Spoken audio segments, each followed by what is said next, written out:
everyone, I'm Sean and this is Salt, my YouTube channel all about sports and interesting topics.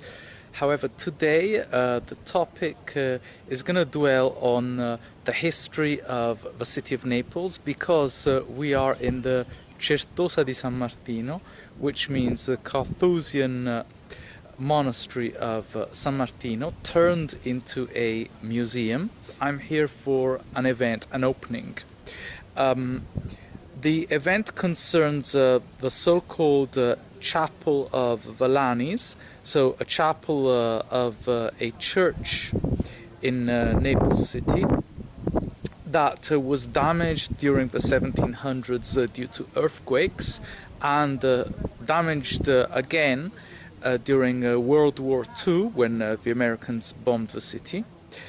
And the restoration that followed World War II basically erased every trace of the layout of the church. So the remains of the decoration of the chapel were kind of buried. They were found again in the 60s, and they were removed and put in deposits under the royal palace, and they have finally been restored and been brought here to San Martino. So I'm going to show you a glimpse of these important remains, as well as one of the halls of San Martino that hosts the carriages that the King of Naples, or the kings of Naples, the Bourbon kings of Naples, used to ride in. Because it's an Italian event, there must be some form of food on display as well.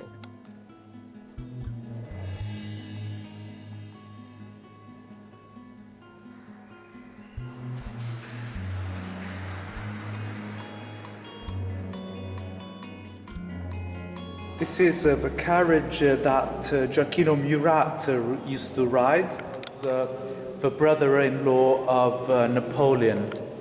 Briefly ruled the city of Naples, bringing with him the values of the Enlightenment, but he was overthrown and killed.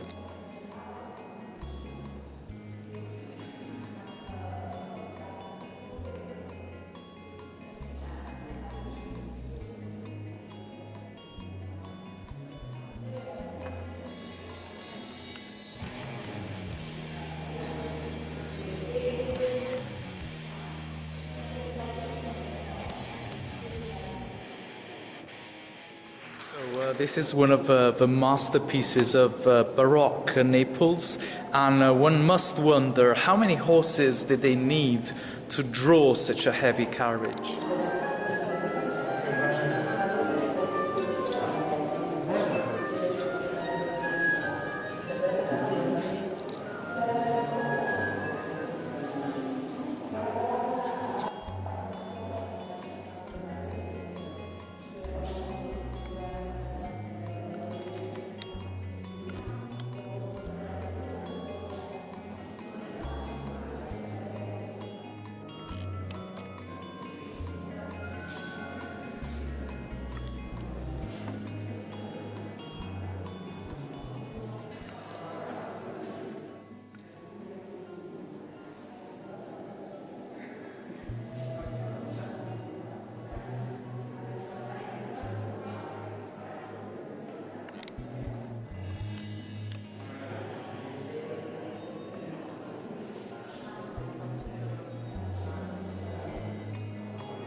So the sculptures I showed you are from the Lani Chapel and from the church of Sant'Eligio in the central part of Naples. To give you a little context, I'll tell you that the Lanis were a family of butchers, and they decided to have this private chapel built and then decorated by the artist Domenico Napoletano. The level of detail is extraordinary, and you have to imagine the sculptures complete with glass eyes and 1,000 details. You can also see that the pieces of clay were sectioned and cut so they could fit in ovens to be baked. The theme of the chapel is the birth of Christ the Redeemer. The birth of Christ is announced by a number of prophet-like figures, including a prophet and many examples of Sibyllas. The Sibylla was a Roman witch who lived in Cuma and around Lake Averno. In the Renaissance period, many artists recovered the character of Sibylla the witch, devoid of any idea of magic, but rather interpreted as a fortune teller, which she actually was. I hope you enjoyed the exhibition. I was a small part of the exhibition because there's a short movie illustrating the restoration of the pieces from the chapel, and I basically translated the subtitles to this short movie. If you liked the video, please subscribe to the channel. I'm on to the next one. Goodbye.